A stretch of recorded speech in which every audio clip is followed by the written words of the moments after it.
everyone, welcome back to my channel. I'm Leandra, the TBR0, and my goal is to lessen my physical TBR one book at a time. This is a flip through of the last 6 months of my 2023 bullet journal. The reason why I'm not doing the entire bullet journal from January to December is because I already did the first 6 months in another video. I'll make sure to have the link in the description as well as somewhere on the screen for you if you're interested in seeing those. I'm really looking forward to kind of reflecting, looking back on the last 6 months, especially because I read so many more books. In the first 6 months of the year, I read 50 books, and then my grand total ended up being 126 reads for the entirety of the year, meaning that from July to December, I ended up reading 76 books. What is going on? That is crazy. But that means that I have a lot of reviews to go over to kind of show you what I was thinking about as I was creating these spreads, why I was designing them the way I did. And I'm really proud of it. I did a bullet journal last year as well. This is my second bullet journal of my life, and I'm even more proud of it. It's really lovely. I have so many beautiful reviews that I did, and I'm really glad that I have this now as a keepsake. I'm it is 2024, just so everyone knows, as I'm recording, so I'm behind. I am currently doing my bullet journal for 2024, creating those spreads, and it's been really nice to have my 2022 bullet journal and my 2023 one as reference to see what I'm enjoying, what I liked doing, what I didn't like doing, so I won't be creating a spread for it. And so it's really a learning process. With that said, if you don't have a bullet journal and you just like watching these videos and you're intimidated by the idea of making one, trust me, you can make it as simplistic as you'd like. For instance, when we get into the video, I'll show you the materials that I use. It's very bare bones, and I didn't make any changes from 2023 to 2024, so I didn't upgrade my materials, I didn't change anything, and in fact most of them I'm just still using, so I didn't spend any extra money beyond buying the bullet journal I'm using for this year. So yeah, I'm hoping that this is an inclusive video where I'm showing you that you can still design a really beautiful monthly spread or review spreads in your journal without feeling as though you've got to spend a lot of money on the product. On that note, being encouraging as I am, I would also like to encourage you to consider subscribing to my channel. If you're not comfortable doing that just yet, maybe keep in mind that you should like the video as soon as you realize you're having fun, or comment at the end any thoughts, reactions, or feelings. My own YouTube channel has really grown in quite a few months, and it's been a bit overwhelming for me, but of course I welcome any other new faces, new comments, new booktubers if you are a booktuber, even if you're a bullet journaler, because that is definitely a section of YouTube that I've only barely scratched the surface in, so I'd love to make some friends who are expert bullet journalers who can give me some tips, tricks, and the like. So yeah, if you feel comfortable, if you're interested in joining this community, then yeah, hit the subscribe button and hang out with us. It'd be really fun. But if anything, if you don't feel comfortable liking, commenting, or subscribing, you continuing to watch this one video really is enough. So thank you. I appreciate it. Enjoy the rest of the video.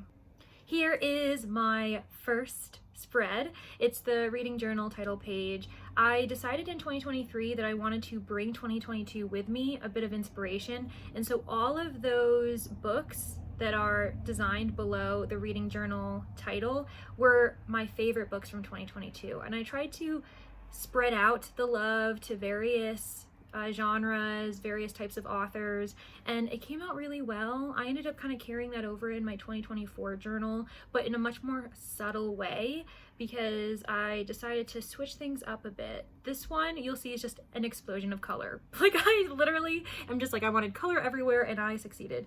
Now I'm showing you what my journal looks like. This one, it was about maybe a $10-12 journal. I believe that the brand was Minimalist Art. I like the fact that you could close it with the band, that there are 2 bookmark strings as well, so you can kind of go between sections of your bullet journal if you wanted to. I also have a 45-cent ruler. I use these really simple fine tip black markers that are so nice for honestly writing, outlining, and then I have my mild liner 25 count, which has 2 ends. So I thought that the colors were perfect. I didn't need any more, I didn't want any less. You've got the finer tip part, and then on the other side of the marker you have one that's a bit more flat tip for maybe coloring things in, filling out a larger section of your bullet journal. I suppose that really I have no complaints actually. I was gonna try and make one up, but they're a perfect product, and the ones that I've been using all year, I'm still using that same pack, so I haven't had to spend any more money. It was about $25, just to let you know. I got it at Target, I think. So quickly, we're gonna flip through my entire yearly spreads just so that people can kind of see what I was tracking as I was going. And the first thing I did was my 23 reading challenges in 2023. This ranged from spreading out my genre experiences to buddy reads to kind of challenging myself as far as page count, making sure that I'm trying to read different types of authors. You can see that some of them I didn't succeed, but that's why they're called challenges. I really don't care if I didn't get it or not. It was just a fun thing to see. I then was tracking my social media growth, and you can see that I grew quite a bit. In January, I had 151 subscribers, and now as of December 31st, I had 1,113. Thank you so much. You all are so lovely. And then I also was keeping track of every single video I posted, mainly because I wanted to see how many I posted in a year. I think I had the goal of at least one video a week, and now I'm doing 2 videos a week. Then I had my 23 TBRs in 2023. Now this one, the reason why I didn't list out 23 books by their titles was because I didn't want to restrict myself that much, so I did do it based on genre, and I still didn't succeed, but I read way more than I did in 2022 when I restricted myself to a specific title. I also have my books purchased, where I really write down every single book I bought throughout the year, and then I have a color system of if it's been added to my TBR, if I've read it already, if it was a pre-order, and the like. Then I have my advanced readers copies. I really only added the books to that list if I had read it. So there are quite a few advanced readers copies that I got throughout the year that I just haven't read yet, so they weren't added to this list. And then I added a new feature this year to write down every book that I DNF'd. And I really enjoyed that process. I ended up DNFing 29 books in total, and it was a really eye-opening experience, and I think it encouraged me to DNF because it still created a statistic for me that I really enjoyed. For my books read in 2023, I've learned that I definitely need to add more spaces because I didn't think I would be anywhere close to this number, and the pink are all the books I read in December, so I exceeded the spread that I had created. And then I had a bit of a crazy genre counter. I'm gonna have to revamp this because I didn't like the way I did it. I found it a bit confusing, especially when it came to subgenres or genre blends, so I'm gonna get more creative in 2024 for that. Then I ended up doing a series counter where I had a section where I kept track of the series that I started previously, so each color tells you the year I started that series, and then below that I have every single month and the series I started. So I started a lot of new series in 2023, as you can see. And then I also was keeping track of all of my like the year publications, because I like to see what that is. And it basically told me, hey, you read a lot of newly published books, and we're not surprised. Then I wanted to keep track of my acquisition methods of how I got my books as far as the books I read. So this doesn't mean books I bought, but like books I got from the library. I just want to see how many I got from each option I had, and I clearly mostly relied on my library. I also wanted to keep track of my new to me authors, and I read how many? Oh my gosh, I think 72 books I read this year were from new to me authors, meaning I hadn't read any books by them before, and that was so interesting. I remember in 2022 I was really surprised by that, and so I decided to keep track in 2023, and I'm so glad I did, because what is it, like more than half of the books I read were authors I'd never experienced before. So that's a very interesting thing for me.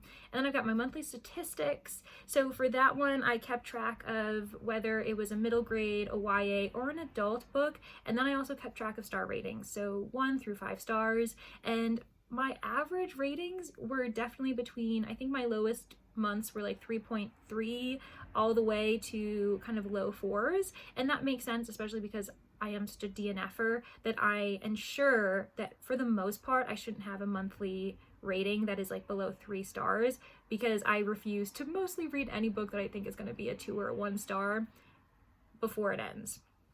Now, I'm currently filling out my head-to-head. I decided to add this year, and I did do it in 2022, but rather than just doing, hey, favorite books, I think I changed it up by providing a victor for every single month. So are these 12 books my favorite books of the year? No, but I did keep it strict to saying, hey, of the books I read in this month, which one was my favorite? Okay, you've been thrown into the head-to-head. We're gonna see how it goes. And I'm currently filling it out. I know that I was surprised by having a couple middle grade on this list. I didn't anticipate that. I also ended up having at least one manga, which I was very surprised by, and 2 graphic novels. I'm kind of going off of what I can see on the screen because I'm watching this with you. Isn't that so fun? And I definitely had a range of genres. I had, you know, contemporary romance get in there. I had a YA fantasy, 2 hard-boiled detective novels, and really that is the craziest part, because hard-boiled detective fiction is a genre that I'm tentatively more and more getting into, just because I think I had some bad experiences when I first read that genre. I was not a fan of Walter Mosley. I'm so sorry to those who really like him. He's a bit of an icon as far as newer, the modern versions of detective fiction for hard-boiled noir, and I wasn't a fan of it. And then I read one that I think was set in like the 1940s, published in the 1940s, and it was horrific as far as the content. The mystery was so impressive, but the language being used, I was like, how is this? I mean, I know it was the 40s, but I'm like, even they should have had standards. And so after that, I was kind of like, I'm not gonna enjoy hard-boiled detective fiction, which is tough because while my job is focused on doing research for Golden Age detective fiction, I was like, I should be knowledgeable of the other subgenres, but I ended up finding 2 that I loved. In a Lonely Place, that I read in December, was one of the last books I read this year, and I loved it. I'm so excited to reread that eventually. I know I'm going to want to, and as someone who has taught courses before at the university level, I could see myself wanting to teach it. You can see that it actually made it in the top 2. So it was between The Affair of the Mysterious Letter and In a Lonely Place. Both of them are mysteries. One's a mystery genre blend, which was fantasy mystery, and then In a Lonely Place is hard-boiled detective fiction, a classic by Dorothy B. Hughes. And you can see, as I'm writing it out, that the overall winner for the entire year was The Affair of the Mysterious Letter by Alexis Hall. It was a Sherlock Holmes reimagining, but with sorcery and different realms, and it was honestly super fantastical, but in a very cheeky, humorous way. I absolutely adored it. It was my first experience with Alexis Hall, and I can't wait to kind of try Alexis Hall again, but I don't know what kind of book I would read, because I feel like this was probably a really unique book in his canon. So we're gonna have to see what happens. So yes, now you were with me when I officially finished my 2023 bullet journal. That was the last thing I had to do. And then I ended up including a gifted finished copies, because that was honestly really last minute. I was lucky I had an extra page, because I didn't realize how many gifted copies I would be sent in 2023. And I was like, you know what, I kind of want to keep track. And so there are a few, maybe about 5 to 10 that I haven't actually read, but I still wanted to keep track of those so that when I'm looking back, I know how I acquired this book. So I want to keep track of that. And then with January's spread, I do this with every single month. And should I go into it? Because I just realized that this is not the spread where I talk about January through June. So let's, give Flip Through Leandra some time. Here we go. Okay, so the first spread I'm going to talk about for my last 6 months of the year include the mid-year check-in, and this one I am doing every single year. I really like to basically kind of do a cap on my stats, see what the first half looked like, and you can see I have my star ratings. I made a few goals based on those statistics, my top genres, my out of my comfort zone genres, so how am I doing? And you can see that with thrillers, I had read 5, which I don't know. I think I did read quite a few thrillers this year for me, which was surprising. Then I decided to include a brand new list of books purchased, because I realized I kind of filled up my other spread at the beginning of the book, which, you know, is a bit concerning, meaning I read quite a few books, or at least I shouldn't say read, bought quite a few books. And so I ended up creating a brand new spread that goes from July to November. And then I've got the same color system. So have read, TBR, pre-order, and subscription. You can see with my July spread that I have every single date. And then I've got on the right-hand side all of the books I read, and they each are assigned a color so that I know and circle each day of the week or that I've read, day of the month, that I read that specific book. I just thought that could be really fun to kind of look at. My first spread of the last 6 months of the year was Viviana Valentine Goes River. I really went all out. I wanted my final months to be like super colorful, and so I did the mansion where the mystery happens. Then with Happy Place, I ended up doing a heart sewn back together because it was a second chance romance. For the 5th season, I ended up having an earth area cracked as if there was like a huge earthquake, like a fissure in the earth, because that's a huge theme in that dystopian fantasy sci-fi series. Then I ended up having a suit, which is very much inspired by the cover. If I can, I'll make sure to show the cover on screen so you can see that I basically a lot of times just take what the cover shows me and do it that way. For Murder Off the Books, it has a podcast element to that mystery, and so I decided to include that in my drawing. It was super simple though. I clearly put more effort into a novel disguise, and you'll see that too. Sometimes I make it super simplistic, and other times I decide to like really go all out. I also am providing a lot of consistency with what I include: author, title, star rating, publication date, the genre, and also how I read it. So for instance, with Hunt the Stars, you see it's a Hoopla audiobook. With Islands of Abandonment, it's physical TBR. And can we take a pause to appreciate this spread? I think this is one of my favorite like 2-part spreads in one section, because I did a lot of work in that one, and it's just gorgeous. It's very pretty. I also include a book backstory to the right of my star ratings, and that basically is just me saying like, how did I acquire this book, or mainly why did I read it when I did. So for instance, why am I reading Blind Man's Bluff now compared to any other month? Why am I reading A Good Day to Pie? That kind of thing. And after I do all of my monthly spreads, at least my monthly reviews, I then have always ended every month with a superlatives. I decided to include this in 2023. It's not something I do in 2022, but I was like, you know what? I need to show some appreciation for all the books I read. I realized that it's not enough for you to simply say like, oh yeah, here's a star rating, or here's my top 10 books of the year. I really wanted to like delve deep, especially because a book might not be perfect, but it might have my favorite X element. For instance, it might have my favorite sleuth, it might be the fastest read, it might be a book that I would definitely reread again at some point. You can see that with August, I had a crazy month, and that's because I participated in the amazing Readathon hosted by Brie over at 4 Paws in a Book. I'm really excited. It's actually going to be hosted in June this coming year, and so yeah, definitely participate in that. But oh my gosh, I definitely did not have enough room to talk about all the books that I was reading that month. The first book I ended up finishing that month was Bored to Death. It's a cozy, a queer cozy, and of course I had to provide some game board elements to it. So I did a Clue because it was a mystery, but I also did Monopoly because the game of Monopoly, specifically the prototype that eventually inspired it, played a huge element in this mystery. And so I took my time, definitely had a game board as reference on the internet as I was drawing that. For these other two, I definitely embraced, when I can, I feel more comfortable drawing tinier drawings. You can see that at times when maybe my confidence isn't as high, so I'm drawing smaller things. But when it's an element that I know I can draw quite large, I do, so I can take up more space, and I did that with those two. With Here, you can see that I had a lot of fun drawing a bit of an easel. I had to do that by reference. That is the one thing I can provide as a recommendation, is that don't feel badly if you need to put up on the screen. I usually literally type in the object I want and then just say sketch in Google, and then I look through there to see what I wanted. I definitely did that with the knitting needles and the yarn. That was 100% a reference drawing that I got from the internet. So thank you, internet, for just being super accessible. And then with the eyeball and like the person inside the pupil for the right murder, that one I got right from the cover. I usually use covers as references as well, because there's usually some element that I'm like, yep, this is gonna make me think of that. The same with Death Comes to Marlowe, that whole like duck upside down in the water, straight from the cover. It is straight from the cover, and it's just, yeah, it makes it a lot easier for me because I also happen to free draw every single drawing I do. Is that the smartest decision? No.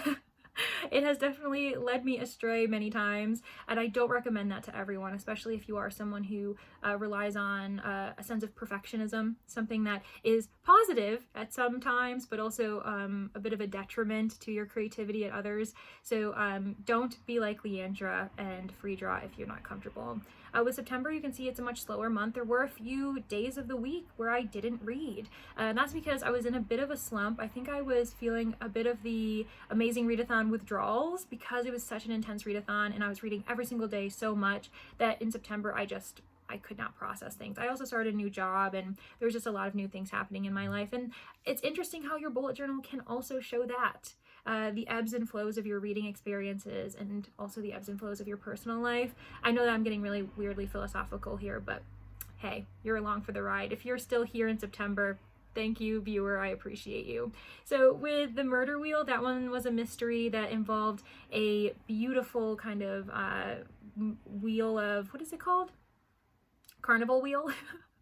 And so I ended up doing that one by reference too. There was a mandolin player in No One Leaves the Castle, so I decided to draw that. And then if you look at those spiders, like the glowing of that marker is literally just like a bright green that was in my mild liner set, and I'm so impressed on screen how that turned out. They literally do look like they were glowing and that there's some type of supernatural spider, which is perfect for the mood of that book, Extra Normal being a middle grade horror.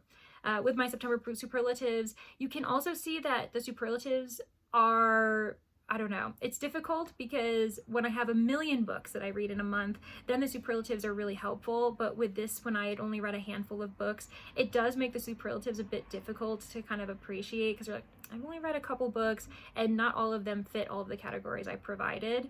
With October, oh my goodness, October was such a crazy month for me as far as being really busy. I had a lot of like obligations outside of reading, outside of work, even just personal obligations to friends and family, and I was stressed, and so I did not read very much, but the books I did read, I am fortunate that I was able to do it just for the experiences. The Sundown Motel, for instance, the main reason why I read it and I was able to get through it was because I was reading it as a buddy read with my friend Danny.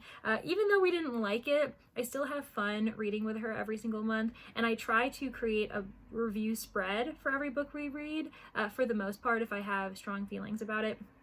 This one involved some spooky telephone calls to a hotel, among other things, and so I decided to include that as if it was hanging off the hook. And then the final book that I decided to create a spread for was Eclipse the Moon. This one was very much dependent on like character. You can see I did 2 drawings to kind of take up some space because yeah, I wasn't feeling very confident. I was feeling really stressed that month, and so I did not make like a huge drawing, but there is a dress that is like multicolor and changes by people touching it, and it's a really cool concept, and I wanted to make sure I included that. And now we're back at it, November. So November was honestly the craziest month ever. I read so many books. You can see that they literally, it doesn't just surpass the section and go down, but I had to loop back up to talk about all of the books that I read and make sure that I was marking them. You can see that there's 2 stars in the middle of the month, and that's because there was a special mid-month chaos event with a different type of reading challenge, and so I made sure to kind of separate that from the group. But you can see that I typically also read more than 1 book a day. I'm usually juggling multiple books, and so I'll flip between books, and I'll show that by having multiple circles surrounding a different number. This was a different thing. I used to in 2022 show every single readathon I was doing, like try to create a spread for it, and then I just, for whatever reason, I was like, that's too much. I want to keep my monthly spread super simple with just the month calendar at the beginning of each month. But then in November, I was like, oh, I'm doing some really fun things. I should do this. And so one of my spreads is Bucket Listathon. That's hosted by Danny over at Danny Dabbles. And she had an easy mode and a hard mode options. And I couldn't really be certain that I'd be able to complete either one. I wanted to complete as many hard modes as I could, but I wanted the easy modes in front of me as well. And I ended up doing almost 50-50. I did 6 easy mode prompts and I did 4 hard mode prompts. And now I have a little spread that shows that. And I'm pretty proud of how, like, even the color wise, it resembles the board that she created, the kind of worksheet. And then I've got the very proud, beautiful display, in my opinion, of a clue board. But this isn't just any clue board. It is the Get a Clue Readathon that was hosted by Rainey. I really wanted to go all out for this one, especially because Rainey so kindly asked me to be a co-host for her. I was one of the co-hosts for Team Plum, for Professor Plum, with Bree over at Four Paws in a Book. And so because I saw other people on the Discord showing their own bullet journals with a spread, and so you could keep track of the room you were in, when you were in it, what the prompt was, what book you completed for it, I was like, you know what, that seems really fun. And so I decided to do the same. So I have really tracked our progressions. I have the room, which room it was in. So for instance, the first room I was in for this readathon was the study. I have the prompt for the study, it was academic setting, and then I had the book I read, which was The Broken Girls, and I also made sure to keep track if our team won that room, and you can see that we pretty much dominated. We were awesome. Not really thanks to me. I think I consistently stayed in track with every room, with every prompt drop, but I rarely was able to get in a bonus book. It was something that I was like, you know what, I'm just gonna be the cheerleader for this readathon. I'm gonna like root for everyone else and make sure everyone stays positive. So I do appreciate how Bree was kind of the one keeping everyone excited and determined to continue winning, because I was like, we're all just doing our best, you're doing fine, hon, and that was it. Now, then, because the biggest part of Get a Clue Readathon, partially the biggest for me it was, because I was like, oh, this is really fun, was actually guessing the murder. So who did it, with what instrument, and in what room. And so I created my own versions of the kind of checkoff cards. And I also, because of the nature of this readathon, I wanted to make sure that I knew which room we got the clues in, and so I really made sure to mark each one with saying, hey, I got this in room 7, we got this clue in room 8, and the like, and then our guesses, which we guessed right, which was so exciting. I also before had another spread that was Don't Hate the Player. Because that was an e-sports romance, I did like a computer setup, and I'm really proud of that color scheme. I think the computer turned out really well. For this one, very much inspired by the covers and kind of the content. So The Affair of the Mysterious Letter, that monster, I believe that it was, I think it was The Essence of Hope. I can't actually remember. That was on the cover of the book. I'll make sure to put a graphic up so you can see it. I'm pretty proud of how it turned out. And then there are 2 lovely cats in Starter Villain, both of them having some extra intelligence, extra abilities that I absolutely adored, so I had to highlight them in that. Then we have a bit more gaming.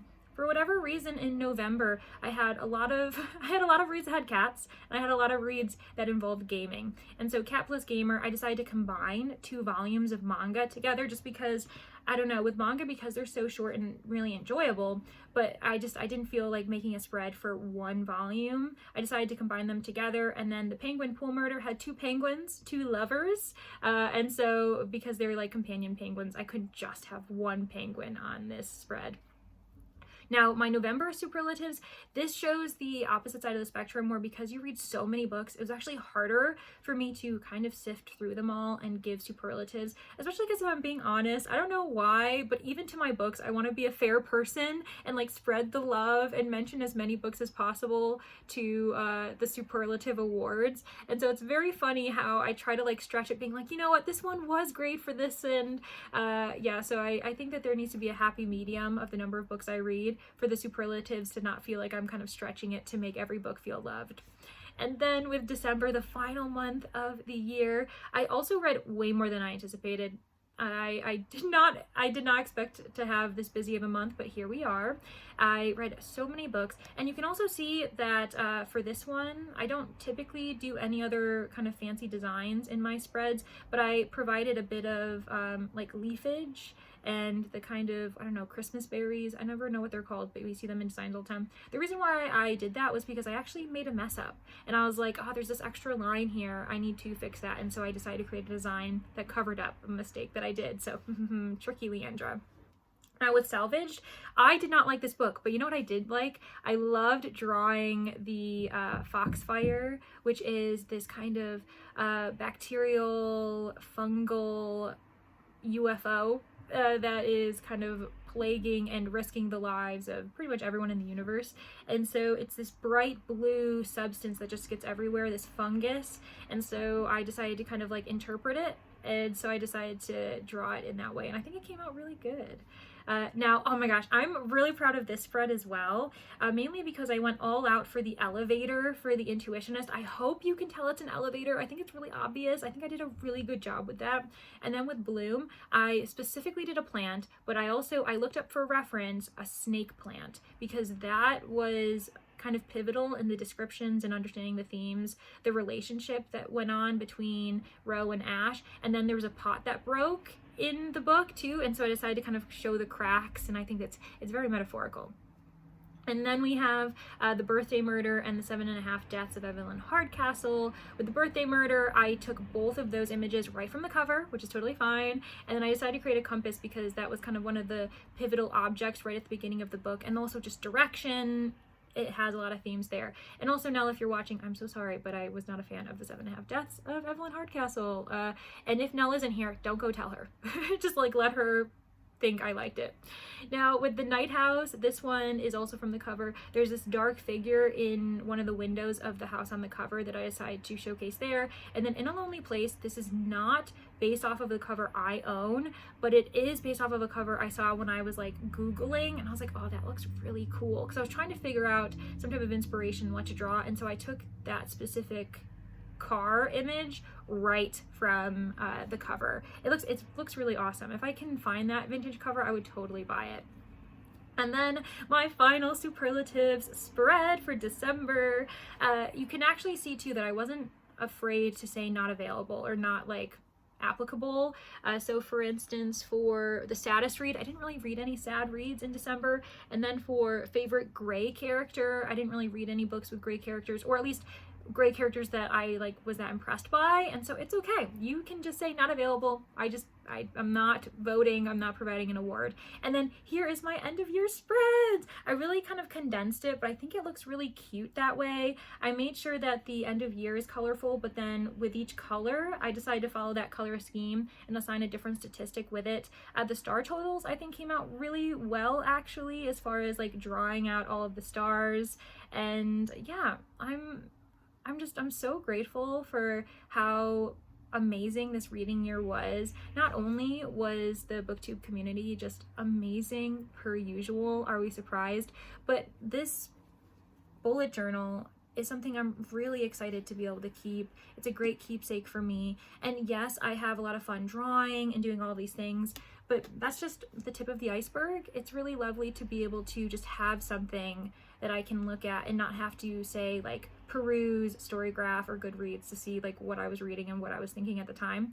You can see I'm highlighting my 2024 bullet journal. I'm very excited. Here it's completely blank. It's a blank slate. We're starting afresh, but I do really love the fact that I'm going from this gold book to a purple one that has a gold band. It feels as though I'm bringing 2023 with me, and yeah, I'm really looking forward to it. Thanks everyone for watching today. I hope that you enjoyed watching the entirety of the spreads, or at least jumping around to maybe certain sections you were interested in seeing. I would love to hear about your own bullet journal for 2023. Are you new to bullet journaling? Are you just going to start in 2024 and you're using this book as reference for inspirational purposes? Yeah, so thanks everyone. I really do hope to see you in the next one. Oh my gosh, I should have said this. I will be posting a video showing all of my 2024 spreads soon, probably in the next week or so. But yeah, I hope to see you then. All right, have a great day. Bye everyone.